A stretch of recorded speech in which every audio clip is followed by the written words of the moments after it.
Okay, good morning from the National Weather Service in Raleigh. It's 11:30 on the morning of September 20th, 2018. This is a briefing for ongoing river flooding, and the title slide here that you see just shows the gauges that are in flood as of 11:30 this morning. So fortunately, things are slowly beginning to come down across at least central North Carolina. It's going to be a while longer across eastern North Carolina. I'll get into that here in just a minute. So this again, I showed this yesterday, but I just want to remind you this was emailed out yesterday. So if you're wondering how much rain fell associated with the storm, this is a storm total precipitation, basically a 4-day total that covers the entire event. This will be updated. We've got more. We're working on an improved version with even more sites of reporting. So we'll be sending out updates as we go on through the weekend and into the next week. So, but this is our first shot at a storm total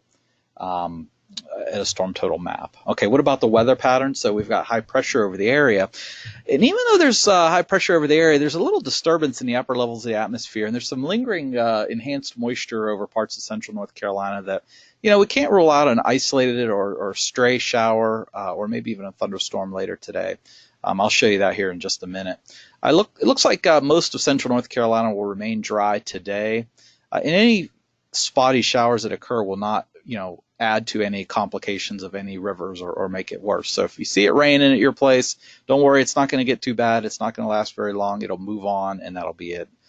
Friday looks dry. Saturday is mostly dry, although there is a front moving across the Tennessee Valley and across, the portions of the Mid-Atlantic region. That front will try to slip close enough where it may enhance the chance for rain or a few showers, that is, particularly north and west of Raleigh as we head through the weekend.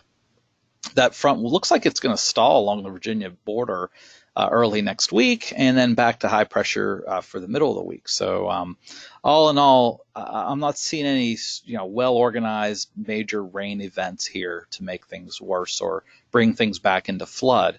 Although again, across the eastern portions of the state, it's going to take a while for the river flooding to end, as it takes a while for that to empty out.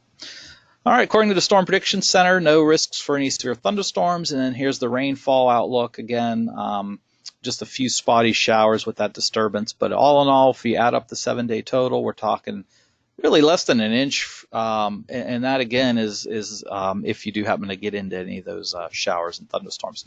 Let me just switch screens real quick. Speaking of showers and thunderstorms, this is a model simulation. If just to give a little context of how spotty these are going to be, let me just show you in a loop here. And this is courtesy of the high resolution rapid refresh model, which does a pretty decent job with these upper level systems and the forcing it provides for scattered showers. So it's don't take it verbatim. It's just a simulation, and the point of the reason I'm showing this is to give you a sense of when it may occur, when these showers may occur, and how scattered they are. So let me back it up and just move them through one by one. So here's 1 p.m. today, 2 p.m., 3 p.m. And notice how, again, through the late afternoon, how spotty they are. And they don't last very long. By 6 p.m. they're still around. It looks like it looks like really the Triangle region, maybe down toward Fayetteville, will have the best chance to see some of these spotty showers.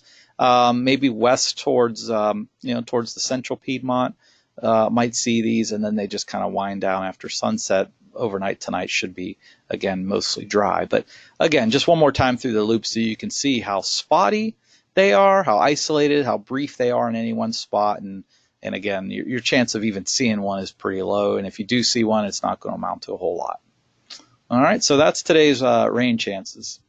So let's go back to the slides here, and the other thing I want to call your attention to is the heat indices. Of course, there's going to be a lot of folks outside working for recovery efforts. Remember to take a lot of breaks, drink lots of water. It's not going to be super hot, but we are going to have heat indices around 90. So heat stress can occur even with temperatures in the low 90s, even with heat indices in the low 90s if you're out there long enough in it.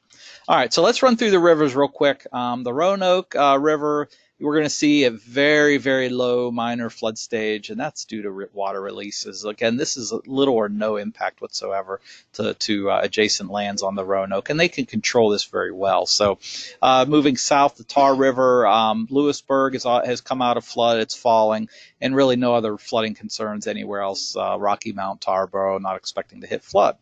The Neuse River, things have crested at all three of these sites. So Clayton is not in flood. Smithfield is below flood. Goldsboro is still technically in major flood stage. And you can see the further you go east, the longer it takes for that water to empty out. So we're going to stay in major flood at least through Saturday and not falling below flood stage until early next week. So our friends down there at Goldsboro, we're sorry to have to deliver this, bad news, but the water is going to stay up for a while. On the Cape Fear, looks like we've had a secondary crest there at Lillington, and it's on its way down. Should be below flood stage by this time tomorrow. And the Fayetteville is this is close to 59.4. That's still even higher than what occurred at Matthew. I think the stage at the gauge at Matthew got to like 58.5 or maybe right at 59. So we're still at Hurricane Matthew flooding levels on the Cape Fear at Fayetteville. But the good news is you can see it's not going to last long. By this time tomorrow, we will be coming out of moderate flood stage, or in moderate flood stage, I should say, and below flood stage altogether. Sorry about that. By the weekend. All right.